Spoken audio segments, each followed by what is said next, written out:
जय श्री कृष्णा। दोस्तों, यह विषय बहुत ही ज्ञानवर्धक है। दोस्तों, इस प्रसंग के माध्यम से जानेंगे कि आखिर कैसे चंद्रमा की चमक चलेगी।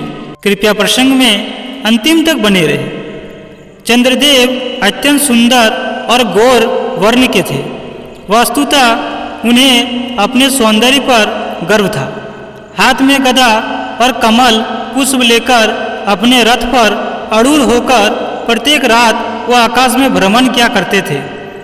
राजा दक्ष प्रजापति की 27 पुत्री थी।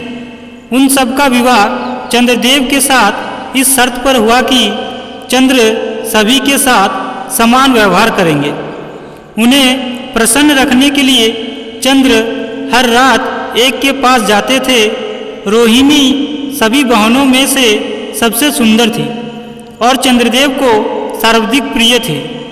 कोई भी यह कह सकता था कि उन्हें रोहिणी अधिक पसंद है, क्योंकि वे जिस रात रोहिणी के पास जाते थे उस रात उनका तेज अत्यधिक होता था।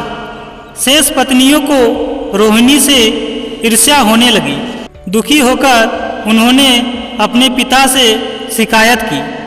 राजा ने चंद्रदेव से कहा, तुमने मेरी सभी पुत्रियों को समान प्रेम करने की प्रतिज्ञा की थी, पर तुम एक को शेष सभी से अधिक चाहते हो।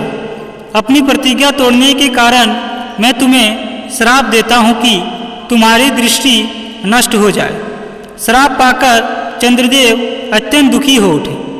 उन्हें अपनी दीप्ति पर अत्यंत गर्व था, पर अब उनकी सुंदरता का भान किसी को नहीं होगा। चंद्रदेव ही जीवन रूपी अमृत विखरते थे, जिसका पान कर शेषदेव दीर्घ और शक्तिशाली जीवन प्राप्त करते थे। इस श्राप के कारण जीवन रूपी अमृत भी नष्ट हो गया। सभी देवताओं की शक्ति क्षीण होने लगी। वे ब्रह्मा के पास गए। ब्रह्मा ने कहा, चंद्र आप 10 करोड़ महामृत्युंजय मंत्र की जाप करें। इससे शिव भगवान प्रसन्न होंगे। वही आपकी दीप्ति लौटा सकते हैं। कोई उपाय न देखकर चंद्र ने मंत्र जपना प्रारंभ कर दिया। कई वर्षों तक कठिन तपस्या में बैठकर जप करते रहे। अंततः शिव ने प्रसन्न होकर दर्शन दिया और कहा, तुम्हारी तपस्या से मैं प्रसन्न हुआ, वर मांगो। चंद्रमा ने कहा, प्रभु मुझे आशीर्वाद दे कि मैं अपनी दीप्ति पा सकूं।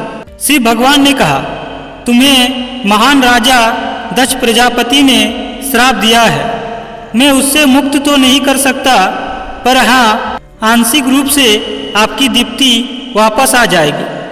तभी से चंद्र कुछ ही रातों में दीप्ति होते हैं। उनकी 27 पुत्रियां आज 27 नक्षत्र के नाम से जानी जाती है।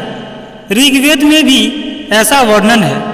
ये 27 नक्षत्र एक पट्टे के रूप में धरती के चारों ओर स्थित है।